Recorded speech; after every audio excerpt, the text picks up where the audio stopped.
Moscovite Tales, The Fiend. In a certain country there lived an old couple who had a daughter called Marusa. In their village it was customary to celebrate the feast of St. Andrew the First Called. The girls used to assemble in a small cottage, bake pampushki, and enjoy themselves for a whole week or even longer. Well, the girls met together once when this festival arrived, and brewed and baked what was wanted. In the evening came the lads with the music, bringing liquor with them, and dancing and revelry commenced. All the girls danced well, but Marusa the best of all. After a while there came into the cottage such a fine fellow, merry come up, regular blood and milk, and smartly and richly dressed. "Hail, fair maiden," says he. "Hail, gay youth," say they. "Your merry-making? Be as so good as to join us." Thereupon he pulled out of his pocket a purse full of gold, ordered liquor, nuts, and gingerbread, and all was ready in thrice. And he began treating the lads and lasses, giving each a share. Then he took to dancing. Oh, why, it was a treat to look at him. Marusa struck his fancy more than anyone else, so he stuck close to her, and the time came for the going of home. "Marusa," says he, "come and see me off." And she went to see him off. "Marusa, sweetheart," says he, "would you like me to marry you?" "If you like to marry me, I will gladly marry you. But where do you come from?" "Oh, from such and such a place. I'm a clerk at a merchant's." Then they bade each other farewell, and separated. When Marusa got home, her mother asked her, "Well, daughter, have you enjoyed yourself?" "Yes, mother, but I've something pleasant to tell you besides. There was a lad from the neighborhood, good-looking, and with lots of money, and he promised to marry me." "Hark ye, Marusa, when you go to where the girls are tomorrow, take a ball of thread with you, make a noose in it, and when you are going to see him off, throw it over one of his buttons. Quietly unroll the ball, then by means of the thread, you will be able to find out where he lives." Next day, Marusa went to the gathering, and took a ball of thread with her. The youth came again. "Good evening, Marusa," said he. "Good evening," said she. Games began, and dances. Even more than before did he stick to Marusa. Not a step would be budged from her. The time then came for the going home. "Come and see me off, Marusa," says the stranger. She went out into the street, and while she was talking leave of him, she quietly dropped the noose over one of his buttons. He went his way, but she remained where she was, softly unrolling the ball. When she had unrolled the whole of it, she ran after the thread to find out where her betrothed lived. At first the thread followed the road, but then it stretched across hedges and ditches, and led Marusa towards the church, and right up to the porch. Marusa tried the door, but it was locked. She went around the church and found a ladder, set it against her window, and climbed up to see what was going on inside. Having got into the church, she looked, and saw her betrothed standing beside a grave, and devouring a dead body, for a corpse had been left for that night within the church. She wanted to get down off the ladder quietly, but her fright prevented her from taking proper heed, and she made a small noise. Then she ran home, almost beside herself, fancying all the time she was being pursued. She was all but dead before she got in. Next morning, her mother asked her, "Well, Marusa, did you see the youth?" "I saw him, mother," she replied, but what else she had seen she did not tell. In the morning Marusa was sitting, considering whether she could go to the gathering or not. "Go," said her mother, "amuse yourself while you are young." So she went to the gathering. The Fiend was there already. Games, fun, dancing began anew, and the girls knew nothing of what had happened, when they began to separate and go homewards. "Come, Marusa," says the evil one, "see me off." She was afraid, and didn't stir. Then all the other girls opened out upon her. "What are you thinking about? Have you grown so bashful? Forsooth, go and see the good lad off." And there was no help for it, so out she went, not knowing what would come of it. As soon as they got into the streets, he began questioning her. "Were you in the church last night?" "No." "And saw what I was doing there?" "No." "Very well.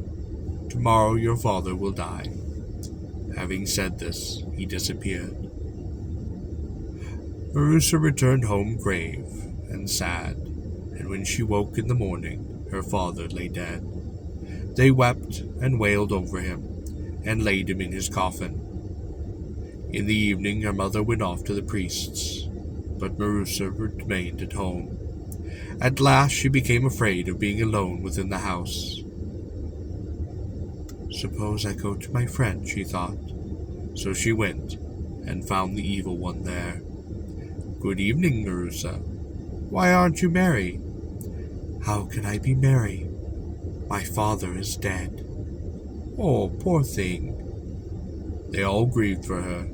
Even the cursed one himself grieved, just as if it hadn't all been his own doing. By and by they began saying farewell and going home. "Marusa," says he, "see me off." But she did not want to. "What are you thinking of, child?" insisted the other girls. "What are you afraid of? Go and see him off." So she went to see him off.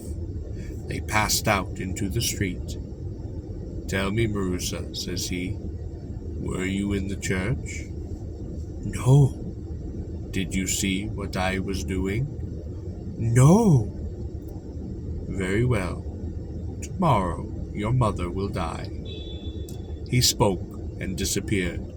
Marusa returned home, sadder than ever. The night went by, and next morning, when she awoke, her mother lay dead. She cried all the day long, but when the sun set, and it grew dark around, Marusa became afraid of being left alone, so she went to her companions. "Why, whatever's the matter with you? You're clean out of countenance," says the girls. "How am I likely to be cheerful? Yesterday my father died, and today my mother." "Oh, poor thing, poor unhappy thing," they all exclaimed sympathetically. Well, the time came to say goodbye. "See me off, Marusa," says the Fiend. So she went out to see him. "Tell me, were you in the church?" "No." "And you saw what I was doing?" "No." "Very well. Tomorrow evening, you yourself will die." Marusa spent the night with her friends. In the morning, she got up and considered what she should do. She betrothed herself that she had a grandmother, an old, very old woman, who would become blind from length of years. "Suppose I go and ask her advice," and went off to her grandmother's. "Good day, Granny," says she. "Oh, good day, granddaughter. What news is there with you? How your father and mother?" "They are dead, Granny," replied the girl, and then told her all that had happened. The old woman listened, and then spoke. "Oh, dear me, my poor, dear, unhappy child. Go quickly to the priest, and ask him this favor, that if you die, your body shall not be taken out of the house through the doorway, but that the ground shall be dug away from under the threshold, and that you shall be dragged out through that opening. Also beg that you may be buried at a crossway, at a spot where 4 roads meet." Marusa went to the priest, wept bitterly, and made him promise to do everything according to her grandmother's instructions. Then she returned home, bought a coffin, lay down in it, and straightway expired. Well, they told the priest, and he buried first her father, then her mother, and then Marusa herself. Her body was passed underneath the threshold and buried at a crossway. Soon afterwards, a seigneur's son happened to drive past Marusa's grave, and on that grave he saw growing a wondrous flower, such as one he had never seen.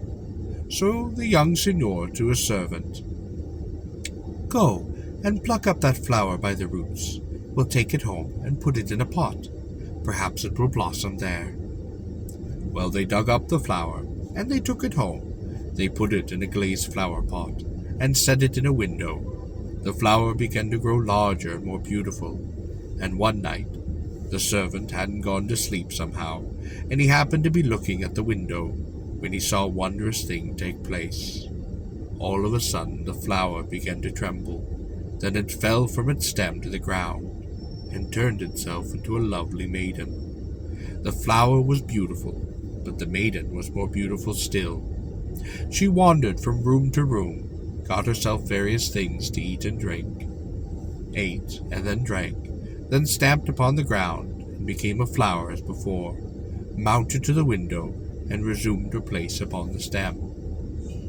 Next day the servant told the young seigneur of the wonders which he had seen during the night. "Ah, brother," said the youth, "why didn't you wake me? Tonight we'll both keep watch together." The night came. They slept not, but watched. Exactly at 12 o'clock, the blossom began to shake. It flew down from place to place, then fell to the ground, and the beautiful maiden appeared. She got herself things to eat and drink, sat down to supper. The young seigneur rushed forward and seized her by her white hands. Impossible was it for him sufficiently to look at her, to gaze upon her beauty. Next morning he said to his father and mother, "Please allow me to get married. I have found myself a bride." His parents gave their consent, and as for Marusa, she said, "Only on this condition will I marry you, that for 4 years I need not go to church." "Very good," said he. And they were married, and they lived together 1 year, 2 years, and had a son. But one day they had visitors at their house, who enjoyed themselves, and drank, and began bragging about their wives. This one's wife was handsome, this one's was handsomer still. "You may say what you like," says the host, "but a handsomer wife than mine does not exist in the whole world." "Handsome, yes," replied the guests, "but a heathen." "Oh, how so?" "Why, she never goes to church." Her husband found these observations distasteful.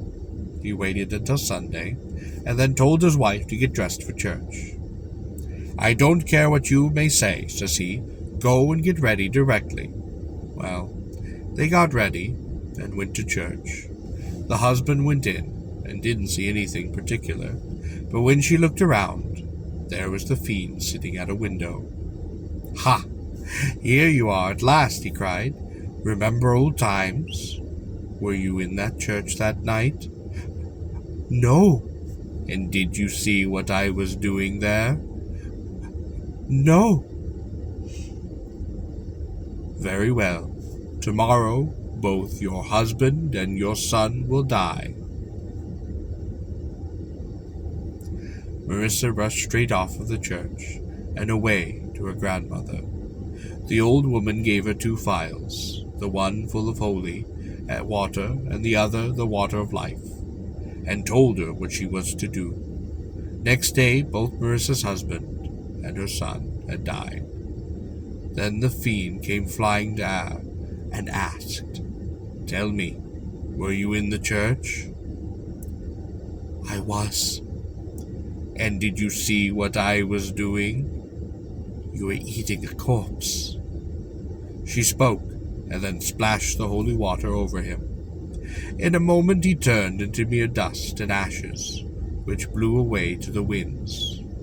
And afterwards she sprinkled her husband and her boy with the waters of life, and straightway they revived. From that time forward they knew neither sorrow nor separation, but they all lived together, long and happy.